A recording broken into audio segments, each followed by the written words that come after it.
በጸሎተ ሐሙስ ቀን ጉልባን ለምንድነው የምንበላው ስንል የእስራኤላውያንን ጉዞ ለማስታወስ ነው። እስራኤላውያን ከምድረ ግብጽ ሲወጡ በጣም እየተጣደፉ ስለወጡ ማለት ነው የወካ ነገር ለመብላት ጊዜ የላቸው ነበር እና የሚበሉት ንፍሮ እየቀቀሉ ምናምን ነበርና ይሄንን እየቀቀሉ ይበሉ ስለነበረ የነሱን ጉዞ ለማስታወስ ከነሱ የመጣ ትውፊት ነው። እኛም ጉልባን የምንበላው ነገ የጸሎተ ሐሙስ ምስጢሩ ግን ይሄ ጉልባን እንደምታዩት የተከካና ገለባው ከላው ላይ የለቀቀ ባዶ ገላውን ነው ይሄ ጉልባን።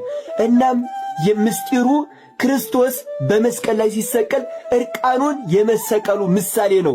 እርቃንህን ተሰቅለህ ነው ያዳንከን ለማለት ነው ጉልባን የምንበላው። እንደዚሁም ይሄ ጉልባን ጨው በዛ ይልበታል። በጨው ደግሞ ውሃ የሚያስጠማ ነው። በመስቀል ላይ ተጠማሁ የማለቱ ምሳሌ ነው። ስለዚህ ጉልባን የምንበላው በዚህ ምሳሌ ነው ማለት ነው። እናም ነገ በጸሎተ ሐሙስ እግራችንን ሁላችንም እንታጠባለን በካህናት እጅ ለዚያው ማለት ነው። እስኪ ሁላችሁም ኮሜንት ላይ አምላኬ ወይ ከኃጢአት የጠበኝ እያላችሁ ጻፉ። ሁላችሁም አምላኬ ወይ እኔንም ከኃጢአት የጠበኝ እያላችሁ ኮሜንት ላይ ጻፉ።